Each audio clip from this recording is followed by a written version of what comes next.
Just letting everybody in, and then we'll begin.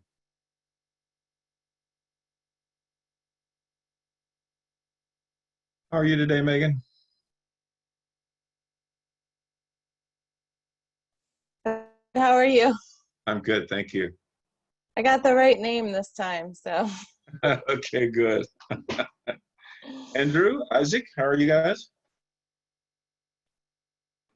Good, thank you, Professor. Good, thanks. Good, Maria. Abby, how are you? Hello. Good, thank you. Good morning. Aaron, good morning. Alexis, hello. Shimon, Hey, let's see. you mean good afternoon. Irene. Hello. All right. Adeline. Oh, good morning, Debbie. Good morning, Nada.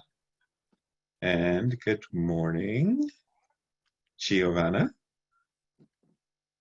Hi, Leslie. It could be worse.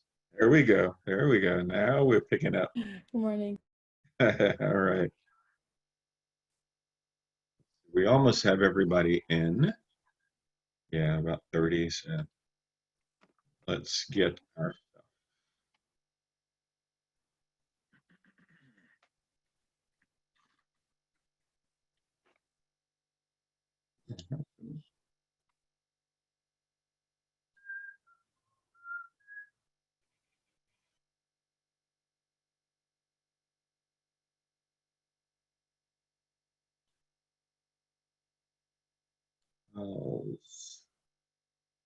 Slides.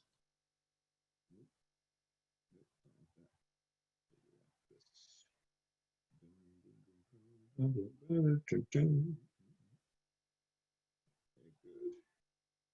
right. Now we'll go back here.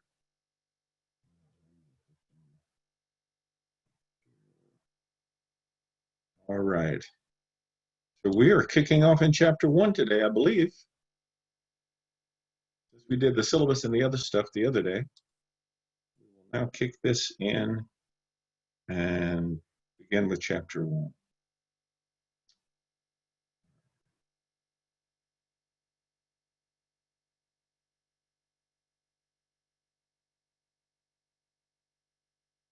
What happened?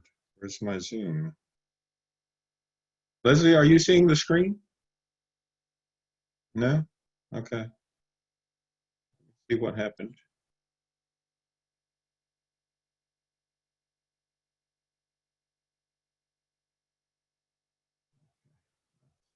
Let's go back into here.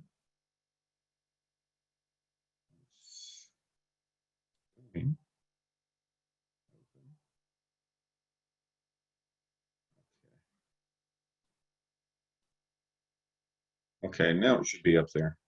Okay, good. All right, so chapter 1, people in the field, and I think we ended on the second slide because we talked about this stuff. So we'll start here, and this will be, chapter 1 has probably more information than the rest of the chapters, but we'll spend our time going through it and talking about the nuances. And as before, did everyone have access to the video, or at least got the link for the video? Okay, good. All right, as before, I get you may not make every class, but ideally if you do, then you'll get firsthand information. If you don't, of course, the videos will always be available. So as we look at developmental psychology, a lot of the things that are going to impact us, you know, these, when we talk about fundamental markers, when we talk about the gender and all of those, I think of those dynamics because the fundamental markers developmentally, even medicine and other professionals look at identifiers and say, in the general sense, if we look at the bell curve, that if we look under the 50% of the bell curve, what is considered average, there are certain indicators, there are certain markers that define if someone is developing, again, in a normal way, a non-normal way, and then what that would indicate. Because many of you have probably either experienced it, or if you have children, you know, you've taken them for their yearly physicals and the doctor or nurse would look at them and say, according to this chart, they're within the 50th, 75th percentile, 90th percentile, for height, for weight, and all of those developmental things. So we still look at fundamental markers, but of course, through experimentation, we define what those are going to be. And then, of course, we apply those to the population and hope that unless something significantly changes, we can leverage that and determine if someone needs assistance or not. Now, when we look at cohorts, and we'll talk about those a lot as well, but let's see, let's do this. Let's add in what are considered some of our primary cohorts. And those are, if you were born prior to 1945, you're considered a traditional. If you were born before 64, I believe, and that's close enough for government work, then you are a baby boomer. Prior to 19 or around 1981, you're a Generation X. And if you are, let's see, Generation 81 to about 95. So if you're 1996, again, these are just on average, they're not exact. But if 1996, you are a millennial. And afterwards, we're Gen Next. I think that's how they do it. But you think about those cohorts. So we have defining things for each of those. And even as we look at developmental psychology, the traditionals didn't grow up with computers. If they didn't have an abacus or a piece of paper, that's the way calculations were pretty much done. And then the baby boomers, not until around the Generation X period, around 1980, prior to that, it was mainframes. So only companies and organizations, like NASA and all of those, but mainframes were the way they crunched numbers. People didn't have a computer sitting on their desk. And until the 1980s, did PCs, ideally, started with Steve Jobs and Steve Wozniak, when in their garage, they created, the first Apple computer, the Apple II. Prior to that, if you had a computer, you bought the hard drive, you bought the case, you bought the keyboard, and you bought the monitor. Everything was separate. Until Jobs and Wozniak decided, let's make it all one unit. And they created, the Apple II, which became, of course, the Macintosh. But then they put everything together. But before that, IBM literally said nobody would ever want their own computer. The only people who need that kind of computing power are companies. And so IBM didn't enter into the PC market until the late 80s and almost 90s. And it almost destroyed them because there was so much power in PCs that people stopped buying the mainframes. So until 1981, did it become the norm? Many of you, if you are Generation X, computers became the norm for you. Prior to that, it was an anomaly. And of course, millennials and Gen Next, it's unheard of that someone doesn't have a smartphone or a PC or a laptop or an iPad or something. That's a natural part of your life.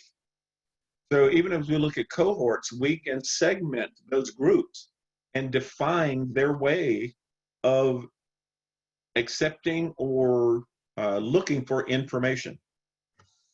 So that's the idea behind cohorts. And then, of course, as we continue, socioeconomic status. Now, socioeconomic status, ideally, what is your education level?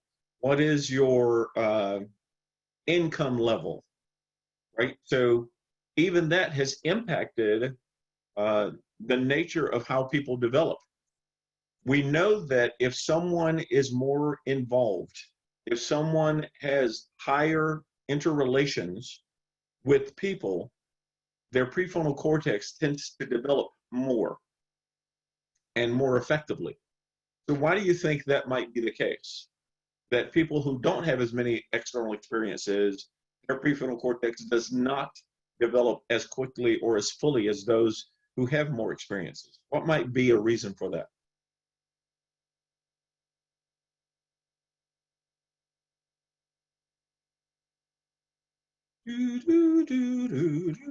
So the brain has to form neural pathways, and if you're not interacting with people and interacting and broadening those experiences, then those aren't being formed, and so you're developing that part of your brain less.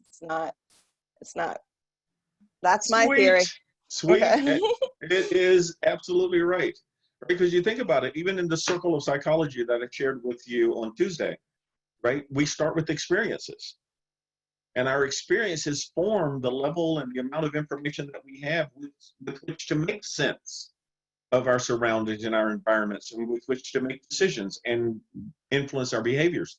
So the more interaction you have, the more the brain gets this knowledge base with which to discern knowledge, which to apply knowledge. And so someone who is socioeconomically challenged, it doesn't necessarily mean that they will be less than, but there's a higher probability that the experiences that they that influence them become tainted, right? And they may be less than someone who is more affluent, right? Even if you think of intelligence, and we'll talk about that later in much more depth, but intelligence is a function of experience. Because even someone who measures intelligence ideally says that underneath this umbrella, and you think about it, first grade, second grade, third grade, all the way through 12th grade, we tend to get the same subjects or types of subjects. Now in high school, it may become more segmented, but in the first grade, second grade, and even middle school, they are defined subjects that you learn. Well, if I can surmise that the average number of people who learn this information should know X, Y, and Z, then I can measure whether someone has learned X, Y, or Z. And the average number of people should score, in a particular percentile. And those who are more astute and maybe have more experiences may score higher, even to the 140 range for IQ, genius range. And there are some who will score less than 70 because there is a disability associated with their learning. So socioeconomic status can also be applied toward our effectiveness or efficiency in developing over time. Culture, because culture, whether we like it or not, dependent on our cultures, it will influence our education status and even our standing in society. I mean, if you look at a lot of countries, I mean, even the US, 2%, as I said, 2% of the American population own 90% of the wealth. And so that means that the influence and the things that we are most often subjected to, marketing, advertising, all of those things that influence how we see life, even though I don't like it, reality television, those things promulgate what is going to be the norm.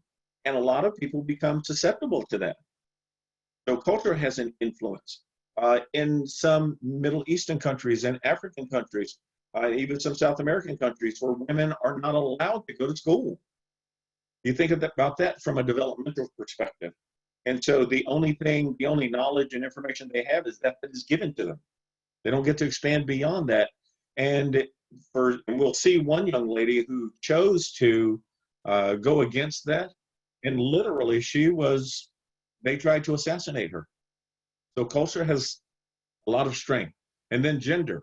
Not only do we now have male-female, which no longer is now the scope of sexuality, but we have LGBTQ, right? So prior to this last 10-year period, and that may be too close, but in the last 10-year period, if you were part of that community, which wasn't defined as well then, you didn't expose yourself to other people because of the stigmas associated with being what was considered non-normal, right? Not just male-female, but a female in a male's body or a male in a female's body. At least now we know, fortunately, that biologically and genetically, when you go through adolescence or you reach adolescence and go through puberty, you know, it's supposed to be this final injection of estrogen for women to promote their womanness, femaleness. But we know that sometimes that gets twisted. And instead of a female getting estrogen, she gets testosterone. And so the brain, in all of its splendid wonder, the brain conforms to the chemicals associated with our existence, our development. And so if a female gets more testosterone, she has more male tendencies. And if someone whose gender or sex was defined as male as a result of the XY chromosome gets more estrogen, he really does align more with femaleness because of not only the chemicals, but the brain adapts itself based on that chemical condition, right? So gender also has an issue and an influence with our development. And it develops us and creates us and allows our conditioning over time. Now, the normative transitions are back to those markers. You know, ideally, we know pretty much within a certain window when puberty will happen. Most often it's around 12 or 13. But some cases have been noted where young ladies have had puberty as early as 8 years old, you know, depending on the conditions and the environments that they're in, and some later. But on average, around that period. There's also something very interesting. I've been doing some research on different cultures. There is one, and I can't remember specifically if it's Africa or South America, but 70 to 90% of all of the people born in that village have 12 fingers. They have 6 fingers on each hand. 70 to 90% of everyone born in that village has 6 fingers on each hand. The other percentage who don't have that 10 to 30% feel like they have been cheated out of life because they only have 5 fingers on each hand, right? But it's predictable because genetically it has become prevalent over the years that that is normal. So there are things that we know are going to happen and that transition is going to occur at certain periods. Now, the non-normative transitions can be chemically induced, can be biologically induced, can be socially induced, and it changes the nature. If you remember the video that I showed from Dr. Lipton, he effectively said that we have genetic signatures, but through epigenetics, we can change the nature of that by changing our eating habits, changing our exercise, changing the things that we do. So what would normally have been a predictable outcome, we can now shift and change that so it doesn't occur according to the blueprint. So there are non-normative transitions that can happen. Let me see. Okay, they're coming in. Okay, so let's look at this idea of what we believe childhood to represent, right? And then it goes back to the argument of nature versus nurture. So does someone believe, let's see, am I going the right way? Nope, nope, nope, nope, nope, nope. Here we go. All right, here we go. So birth and age group that influence us as we go through life. I mean, as I said before, children don't tend, or children, adolescents don't tend to join gangs when they're adults.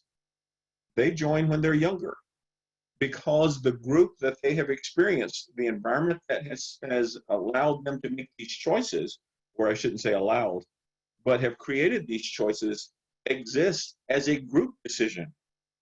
They join groups. And so these cohorts that impact us over time also affect our development. It can be cognitive development, biological development, physical development, doesn't matter, right? And we talked about the cohorts from a generational perspective. Now, someone, and I think it was just last week, maybe 2 weeks ago, I saw where someone was celebrating their 114th birthday, right? 105 tends to be the norm, but that's for a very, very, very, very small population.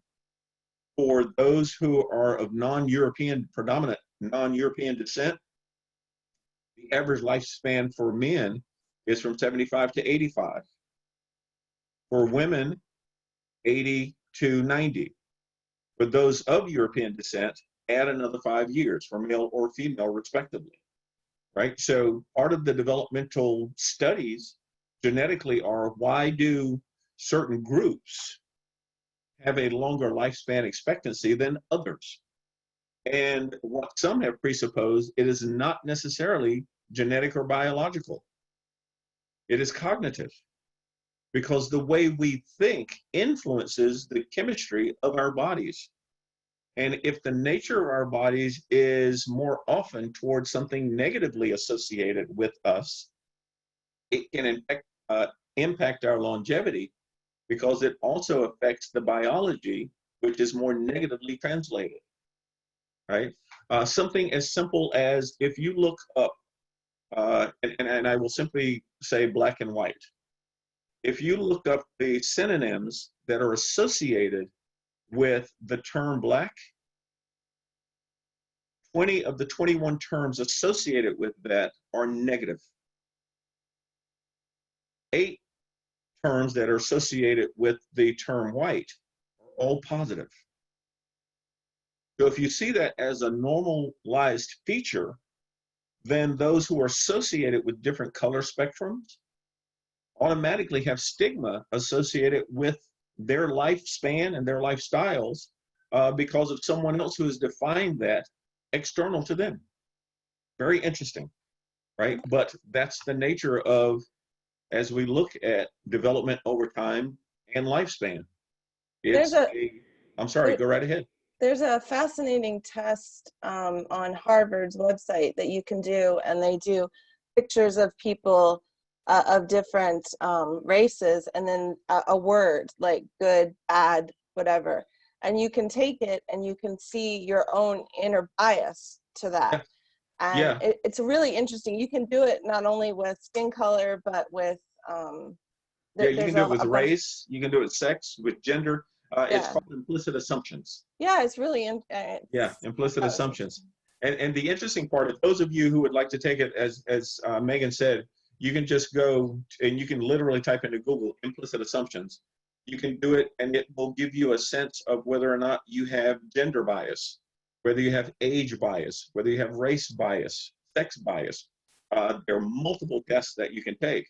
And the reason that I won't go any further is because there are underlying nuances that determine your level of bias beyond just taking the test. And I don't want to give that away. So if anyone wants to take it and then discuss it, we can do that later. But yeah, you're absolutely right. As a matter of fact, when I do seminars, and even for the professional school for PhD students, Megan, I administer the implicit assumptions so that they become aware of what some of those assumptions are and how they treat people, how men treat women, women treat men, and even how people of different ethnicities and cultures treat each other. So it's an absolutely wonderful test. So thanks for bringing that up. All right. So now back to the idea of childhood, because we look at those and there are some, again, nature versus nurture. So nature says we are genetically predisposed, and nurture says we are socio-environmentally predisposed. So the idea behind Locke and Rousseau is that tabula rasa simply means it is a blank slate, a blank tablet. And so Locke's belief was that when a child is born, he or she has no view of the world. And so they are a blank slate. And as Dr. Lipton said, because it is a blank slate, their experiences are written onto that slate by their external environment. The parents and others who present or promote certain thoughts, behaviors, and perspectives are what get written onto that tablet. And so a child becomes a product of his or her environment. And Rousseau said the same. Children are innocent. They are born good. They are born honest and truthful. And then, of course, we beat that out of them by introducing them to life. And so even as we look at these concepts, you know, think of how some people will treat a child as a duplicate of themselves. And again, I'm not demeaning anyone, but child actors. A lot of those children are and I don't say all, are introduced to that life because the parents are living vicariously. and they live through the child, and so they put the child through all of the things that they have missed. These little dance moms, that reality television, and other things. It is quite evident. And again, it's not to diminish anyone's parenting style, but there are groups who literally force their kids into academic excellence. My wife is the lead counselor for one of the middle schools who has an association with Thomas Jefferson High School. And Thomas Jefferson is the innovative technological, equivalent of Harvard for high schools, and there are kids in the 10th grade who have patents. Now, these are brilliant kids, but there's a high percentage of those kids who are already on prescription drugs to deal with life because they have been forced into academics with no resolve. Now, again, whatever someone chooses to do with their child is their business. But some will look at childhood as this blank slate, and I will induce my desires on him or her. And there are others who will say it's a blank slate, allow them to experience life and make decisions for themselves with guidance and direction, right? So as we look at that, and that template for childhood and adolescence also becomes the outcome for adults. So adults who are dealing with a lot of issues, those didn't start as adults. They manifested as during their childhood, and now as an adult, they're having to deal with it because of environmental pressures and cultural pressures, right? So developmentally, all of that has an impact. Yes. So when kids or like adults, they're considered like mentally ill or something, is that because of their life, how it was when they were a child, or do they actually have a chemical imbalance in their brain and that's why they do things that are like inhumane? Well, now that it can be either, right? So it's not one or the other. There can be a biological or genetic disorder that causes a higher probability for a particular action. But a lot of people who have psychological disorders don't act those out. The largest number of them don't act them out. They find the space where they can exist with those disorders. Now, the other side of the coin is sociologically, we can cause someone to enact those behaviors because, as I said last Tuesday, everything that we do in life, and I will say 98% of what we do in life is to satisfy a need. It is a missing need. So let's use, and I may have used this with you before, and if I'm being redundant, I apologize, but let's use the Columbine High School shooting, right? Those kids weren't measured, or nothing was to indicate that they were psychologically or genetically, I say genetically, that there was a genetic disorder. Theirs was psychologically and socially induced. They were bullied.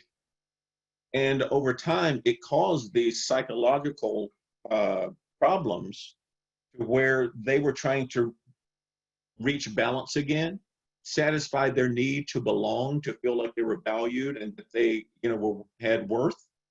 And the way that they manifested that was to take out people that they think diminished their worth, their value, right? So it can be either, but the sociological side tends to have much more open responses than those who are genetically predisposed. Did that provide an answer?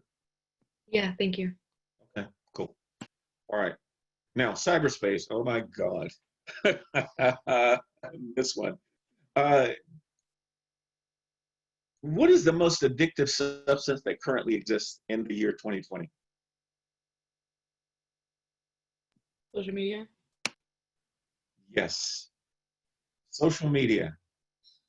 And the other, which is right behind it, is your cell phone. I'd be willing to bet a small check, not a big one, but a small check that 90% of you, when you woke up this morning, the first thing you did was grab your cell phone. to see if you missed the text, if you needed to text, if something was happening that you missed while you were asleep. And none of it, very seldom, more than 15%, is it relevant to the now or the current. It is simply that you have been conditioned to believe that if you don't see what's going on, you aren't a part of what's happening.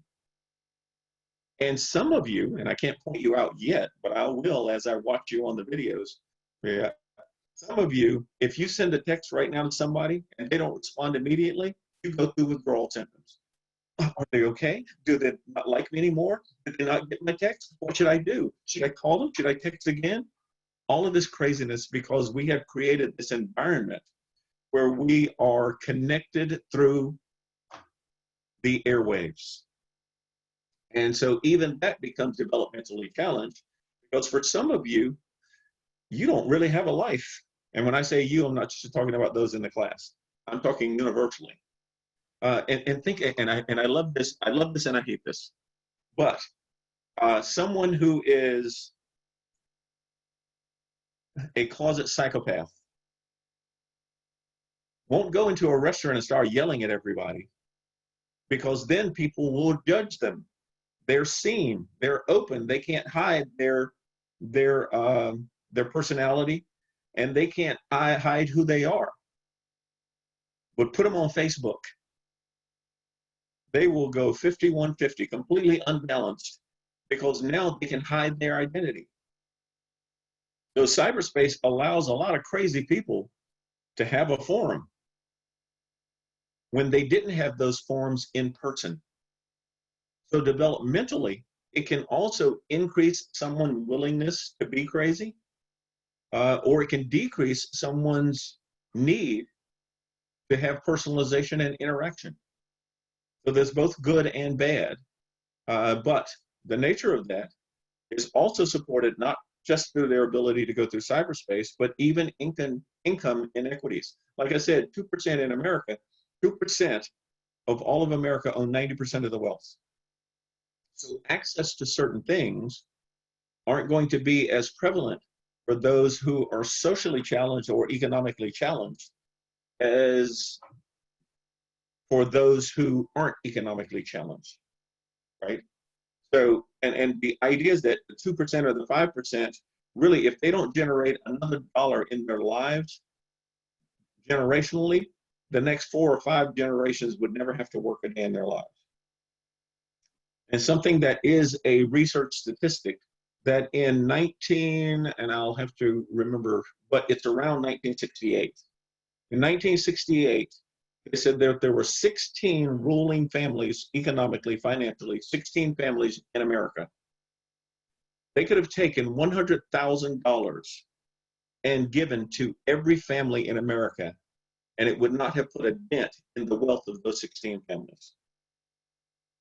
So think about that when we talk about inequity, and from a developmental perspective, who has access to things that allow them insights, education, right? As you talked about neural pathways, who has experiences and information that allow them to broaden their horizons, and which one of those are not allowed to have those, right? So even that plays a role in how we look at things. Again, socioeconomic status on the education and income rungs. I watched a video where a young man who was a butler, a gentleman's gentleman.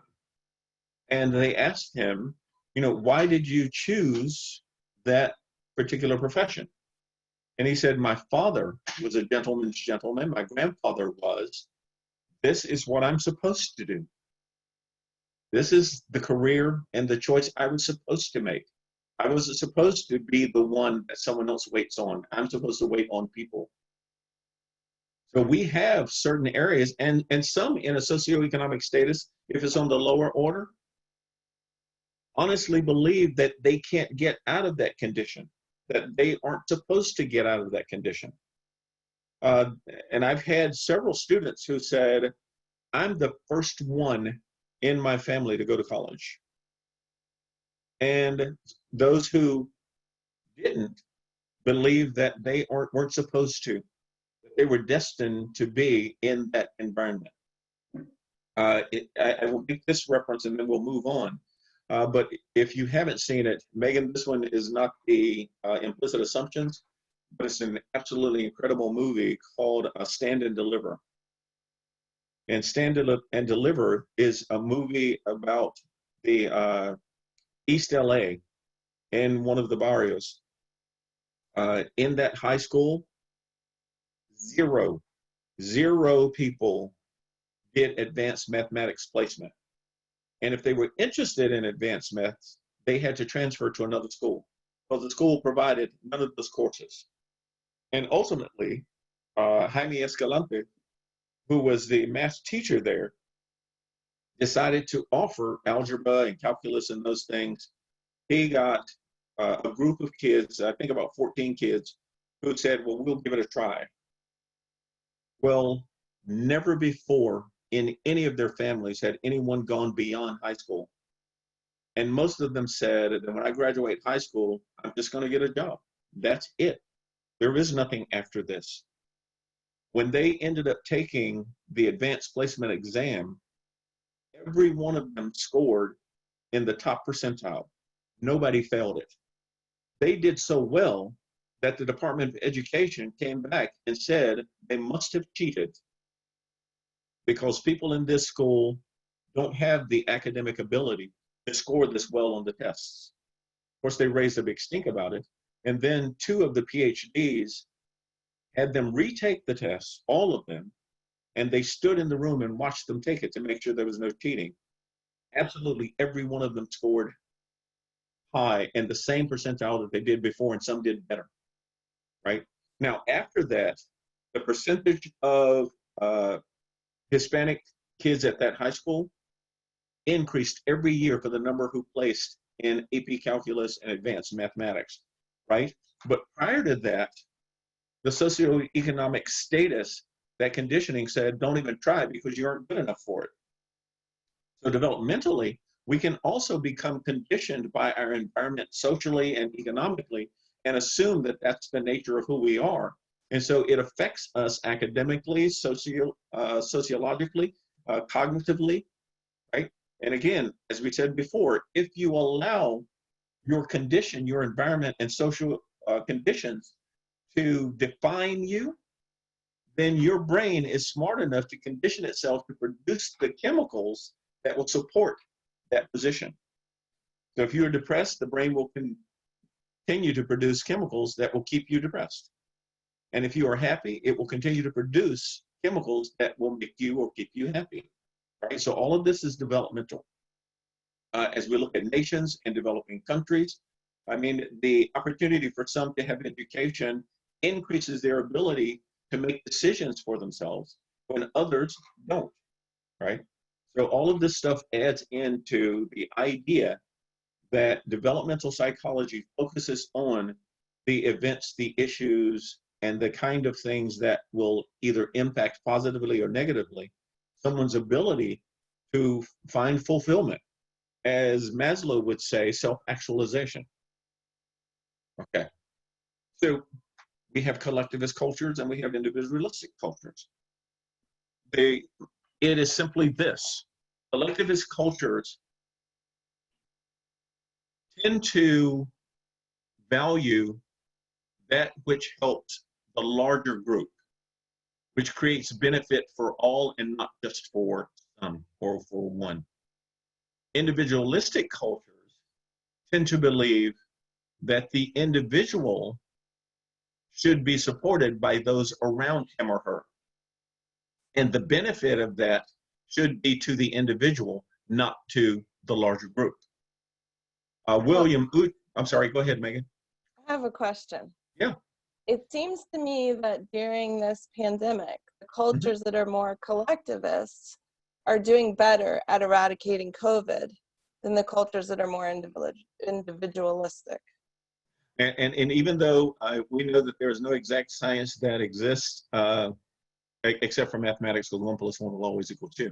But you are 100% correct, right? Those who have looked not for personal gain or for stature or prestige have looked for the good of the community, and they have done things to support the benefit of the community. And so you tend to have now Aztec cultures, Asian cultures tend to be more collectivist in how they approach family, right? In those particular cultures, senior citizens, parents, grandparents, they don't see them as a burden as much as individualistic cultures do. Individualistic culture says, you're a burden, go to an assisted living facility or go to a home. Collectivist culture said, nope, grandma, you live with us. Grandpa, you live with us. We'll take care of you because you took care of us. Now it's our responsibility to take care of you. That's more of a collectivist view. Individualistic views are more about the benefit to themselves. And some of you have probably experienced this even at Nova prior to the pandemic. If you look at most study groups were either Aztec or of Aztec nature or Asian. And the other cultures tended to study more by themselves. So even as we look at growth over time, it tends to be a duplication of our heritage and what we have learned, and whether or not it's collectivist or whether it's individualistic. All right. And even if we look at politics, and trust me, I abhor politics, but from a collectivist perspective, you know, we have three, what I will say, views. There's either communism, there's socialism, or there's capitalism, right? And someone asked me the other day in one of the debates, so even though I don't like politics, I like listening to the debates. Someone said, well, you know, isn't collectivism or individualism a function of politics? Well, depends, as any psychologist would say. But if you look at communism, you know, you may think that having an emperor says that it's an individualistic culture. It actually isn't, right? Because communism, and I'm not saying good or bad, but the government manages everything, and the basic premise is that individuals don't get to compete with the government. So everything is governmentally controlled. So it means that everyone effectively gets the same treatment, theoretically. Socialism says, okay, well, let's not go to the extreme, but those things that are critical to the society's development, growth, and stability is controlled by the government. So transportation, health, oil, you know, those kind of things, even education is promoted and managed through the government.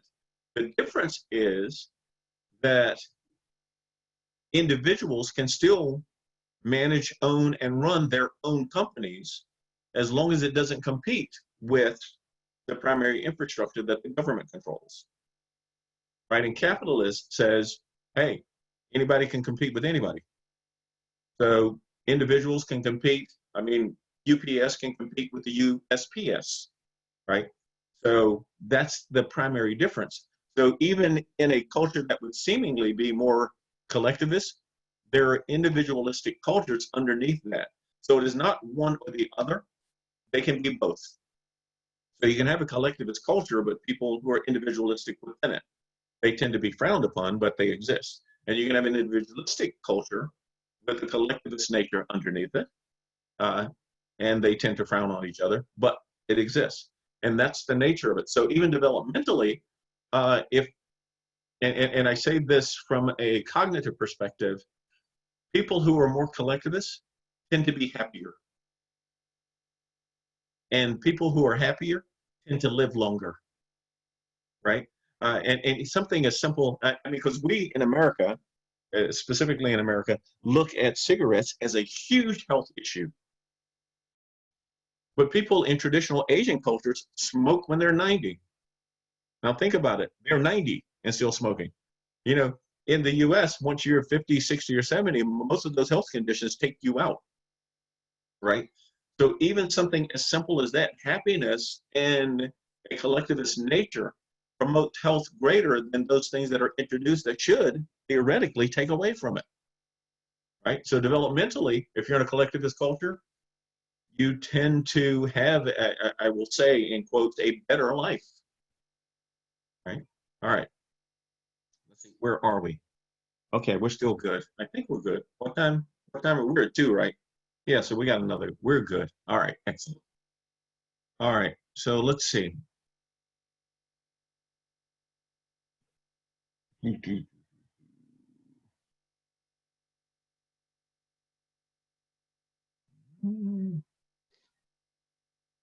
Well, this is culture and ethnicity. I think this is simply more in population will represent versus whether or not there is satisfaction or something associated with the group. That's just population. I'm not concerned about that. All right. So impact of gender, like I said, we got LGBTQ, and so gender is no longer just male, female, even though we can designate it there, but it's been expanded. So LGBTQ can also impact developmental projections, right? Because someone who is taught to fear revealing their inner self may have more conflict, which increases the probability that negative chemistry and negative biology will affect not only their growth, but even their livelihood because of that fear. Someone who doesn't feel like they are appreciated, right? For a long time, and it's still evident today, that women make about 70 cents on the dollar to what men make and do the exact same job, right?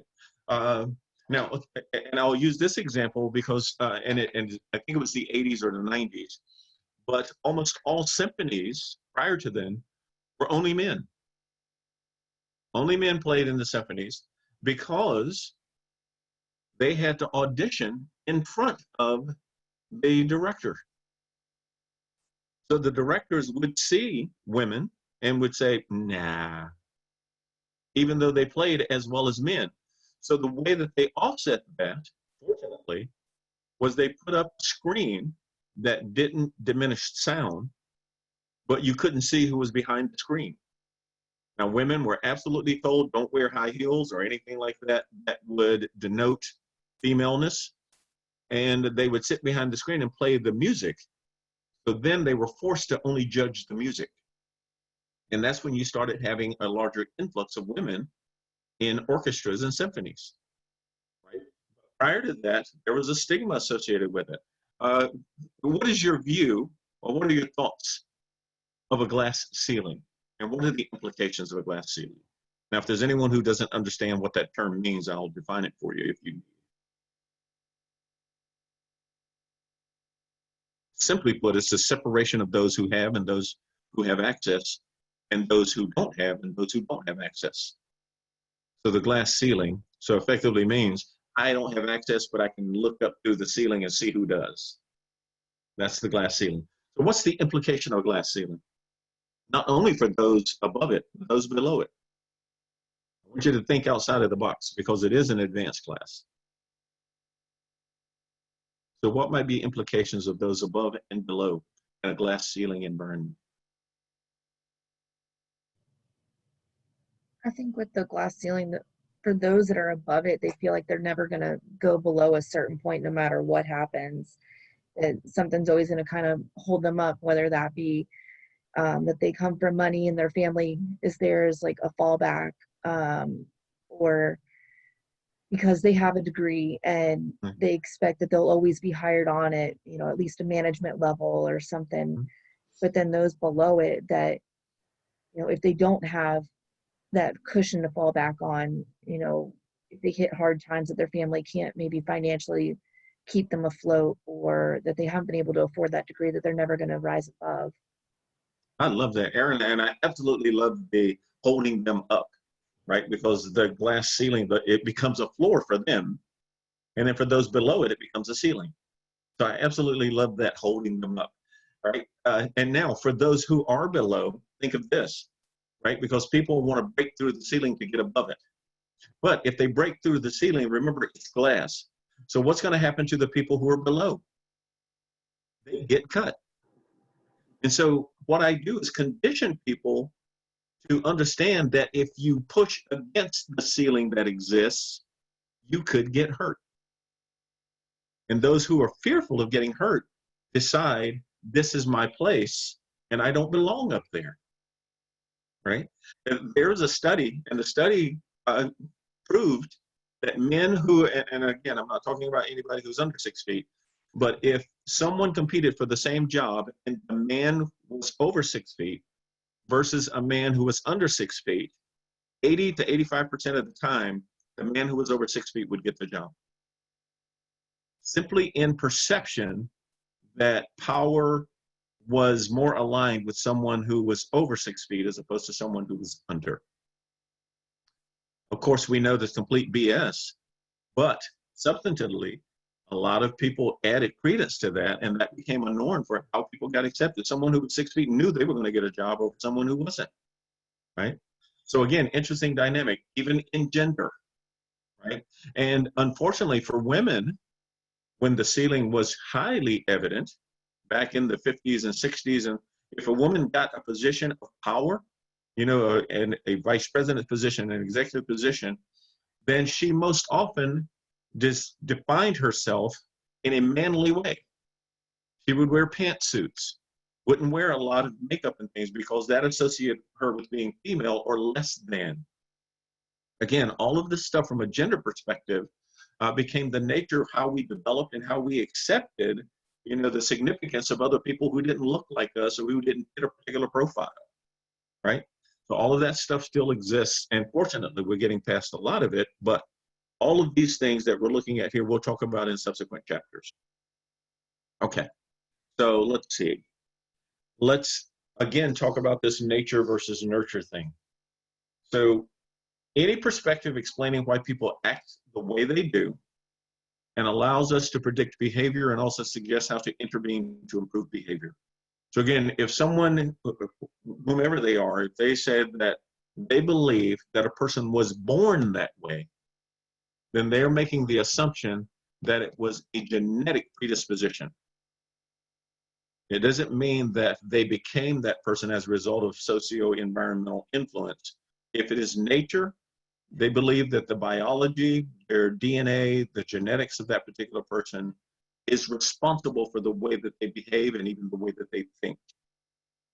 Those who believe that the environment has a lot to do with the way that we behave, think, and act, then consider it to be a form of nurture. And even if we put it in general terms as a definition, when you nurture someone, you're training them, taking care of them, right, influencing them. So the idea of nurture means that you must be interacting with an external environment, right, in order to change or to grow. So nurture says environmental, social causes of what either impacts our development negatively or positively, and nature is genetically predisposed, or it is biology. Okay. Okay. And I think, let me see. Yep.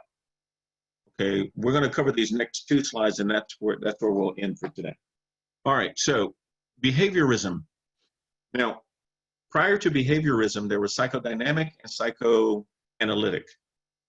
So psychoanalytic, again, was the idea that our unconscious determined our development, our behavior, our actions. Psychodynamic was also still referenced our unconscious, but that the unconscious could also be impacted or influenced by our environment. So psychoanalytic said, nope, it's all about us. Whatever we think and behave, it's all as a result of our individual predispositions. Psychodynamic says we do have predispositions, however, they can be influenced by the environment.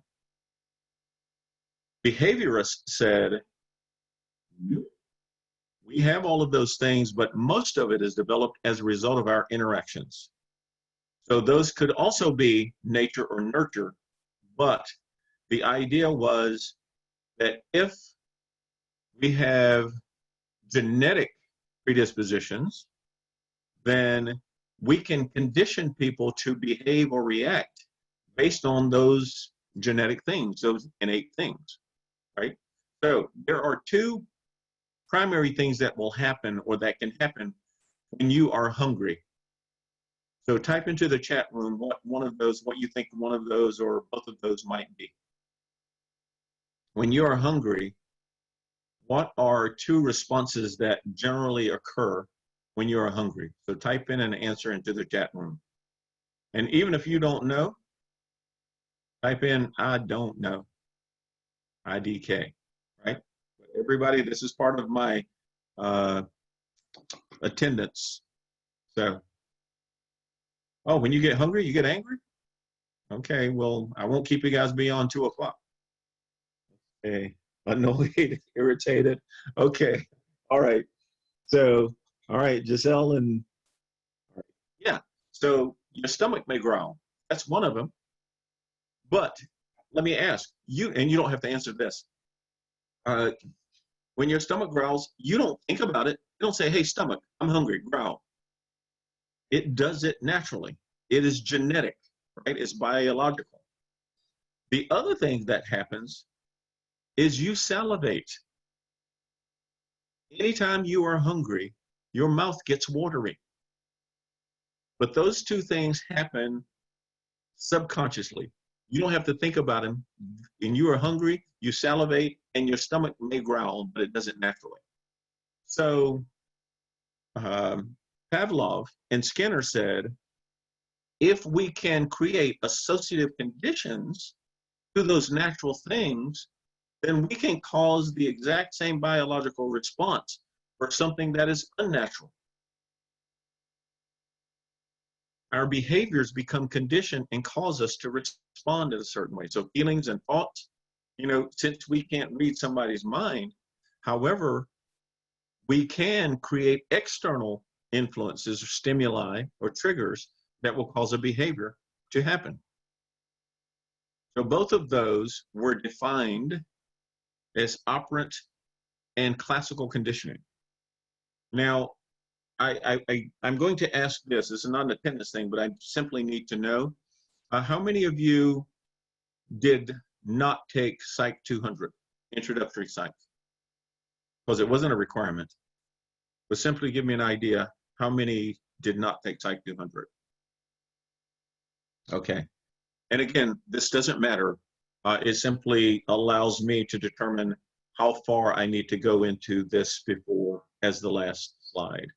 Okay, so since I have quite a few who did not, all right, so what I'm going to do, I'm going to shift the slide, and I'm going to talk about classical conditioning, and then we'll talk about operant conditioning, but we'll talk about both of those. And I'll just give you a brief overview. We won't go into it as if you were in an introductory psych class, but we'll at least cover it because I think from a developmental perspective, it will help you understand a lot of the things that we're going to talk about later on.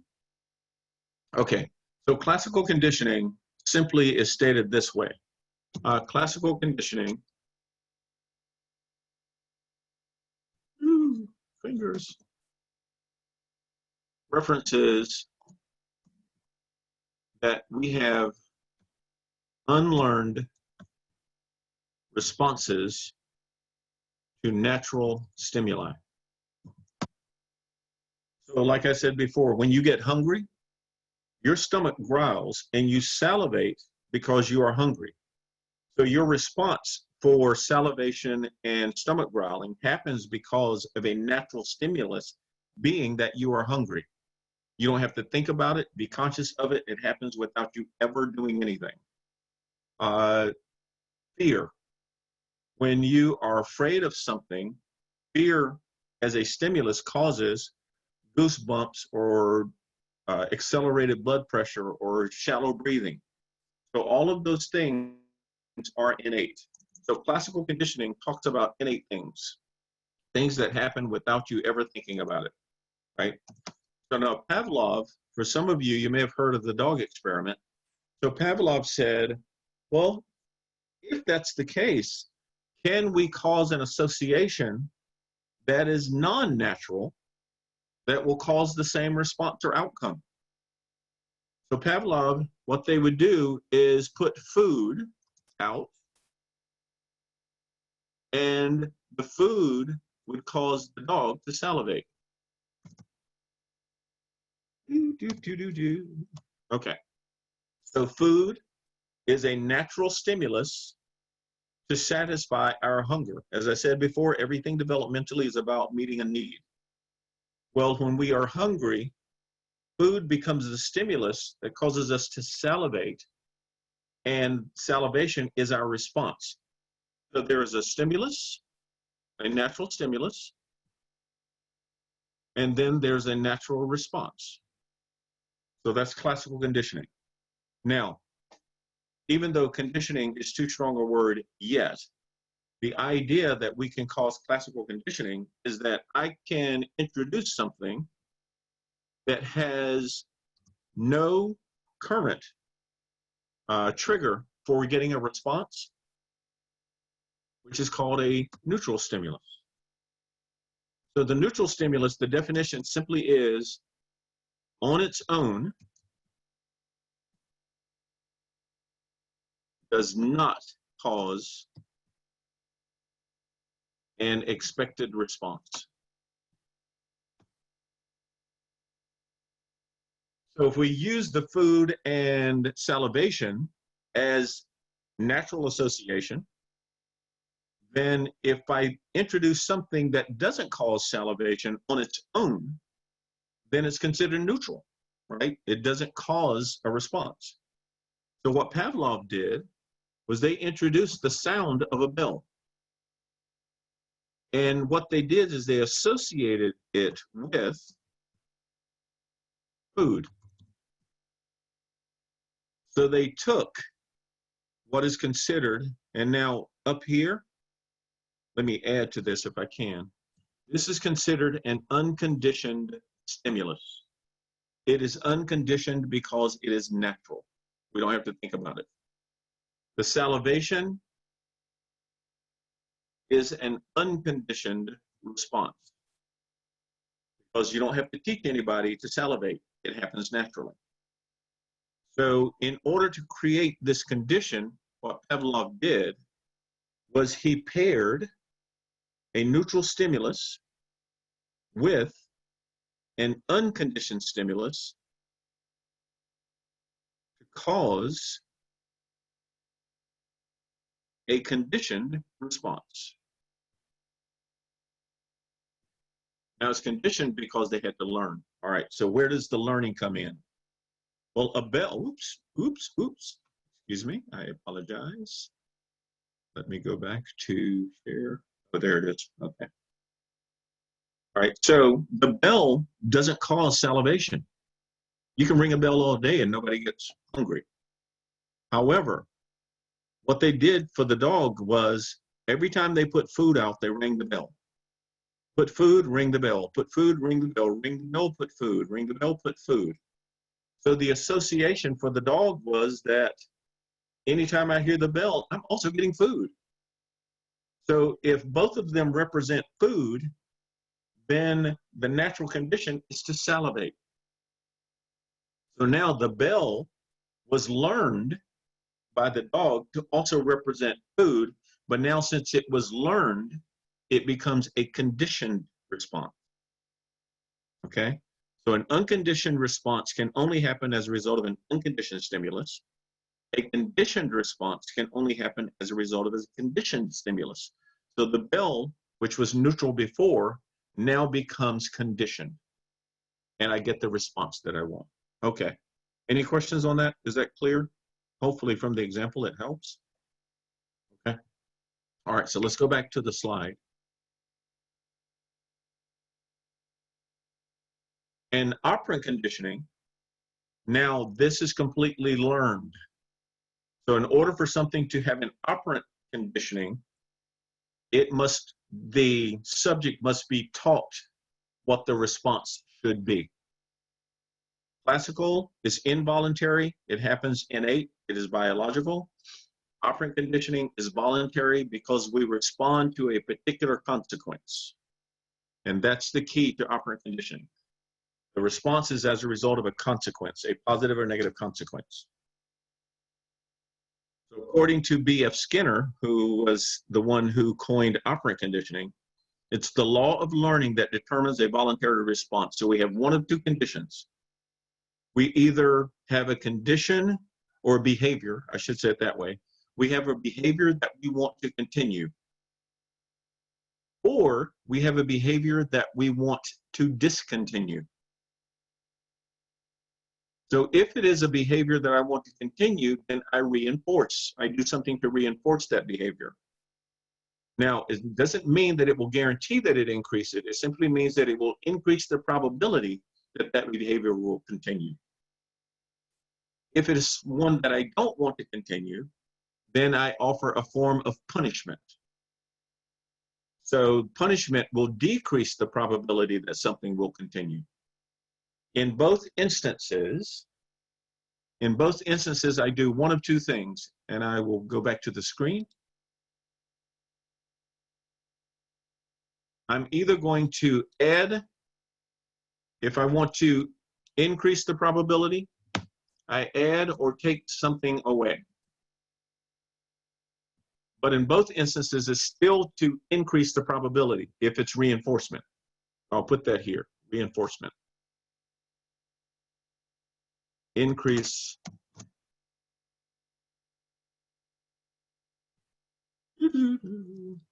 probability of behavior continuing. Okay. Now, if it's punishment, I still add or take something away.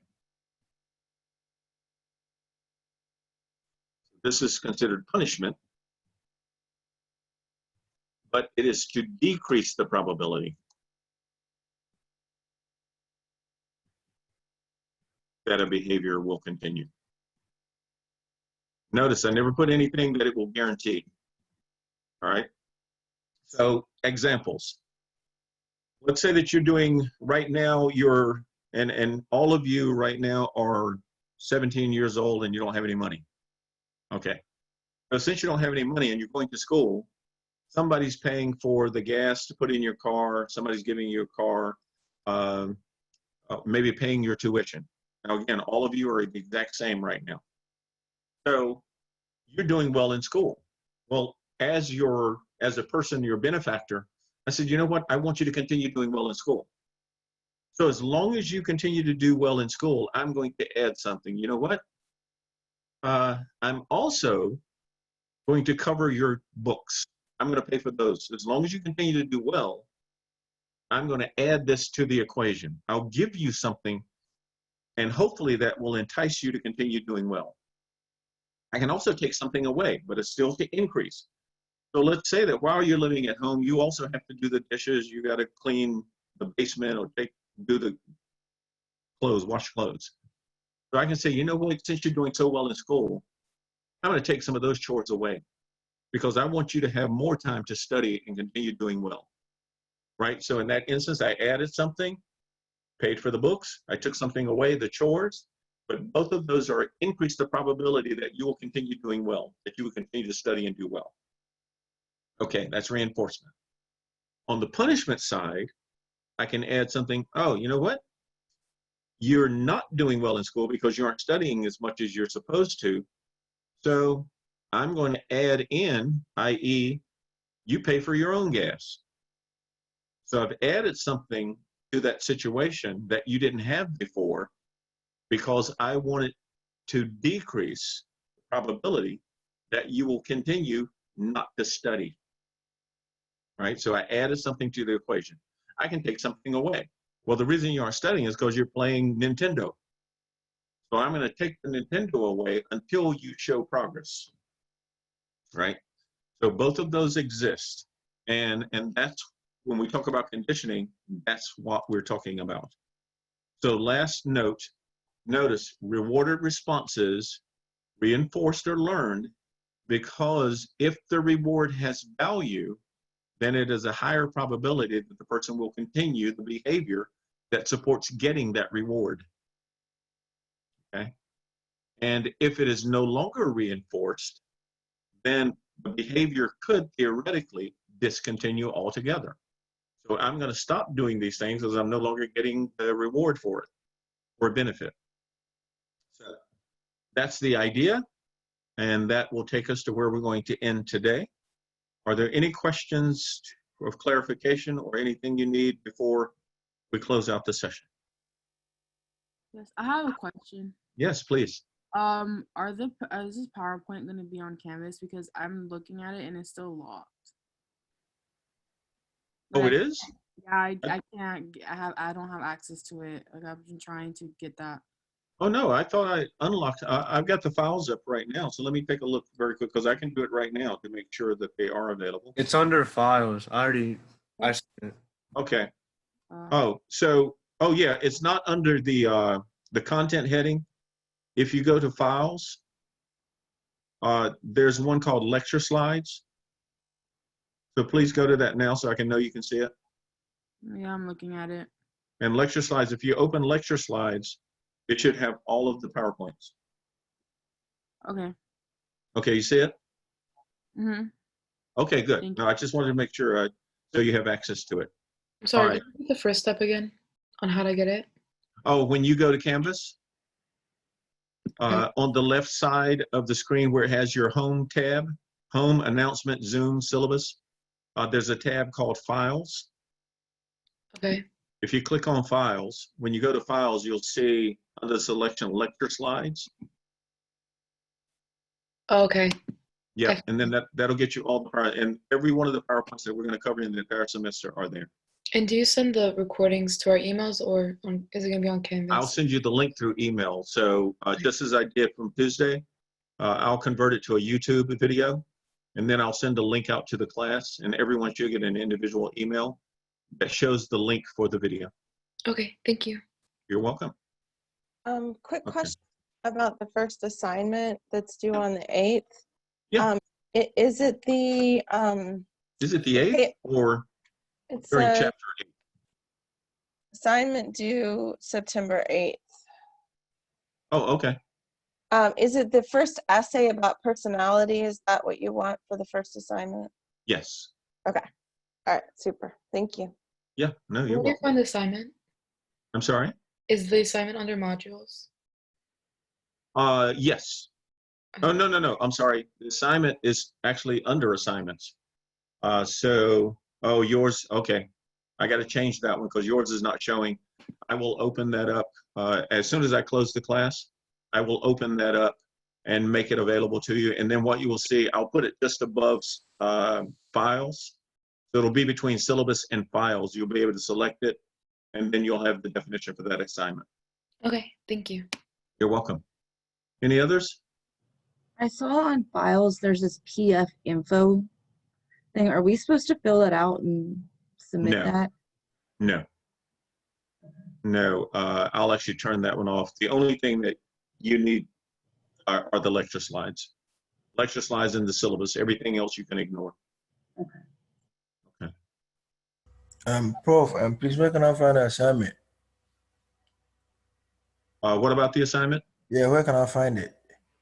Oh, I need to open it up. So as soon as we close the class, All right. I'll make it available. If you look at the same area where it says home, announcement, Zoom, syllabus, files, Okay. I'm going to put assignments between syllabus and files. You'll be able to select it there. All right, sir. And I'll do that immediately after I close the session. All right, sir. Okay. Professor, I have one question. Yes, please. So I try to open the link for the YouTube video that you send us, and it doesn't open it for me. It just says that you deleted the video. Oh, okay. Because I had 2 copies of it, so I deleted one, so it may have been the one that I actually sent you the link for. I'll resend the link for Tuesday's class and for this one. Thank you. So I'll send that email. I'll wait till I process this video, and once I process this one, that way I can send both of them to you. But I'll put it lecture 1 Tuesday and lecture 2 for Thursday. Okay, thank you. You're welcome. Okay, everybody, well, have a great weekend, a great Monday, and I will see you all on next Tuesday. Take care. Ciao. Thank you. Bye. Thank you. All right, you're welcome. you. Thank you. Bye, thank All you. right, bye-bye.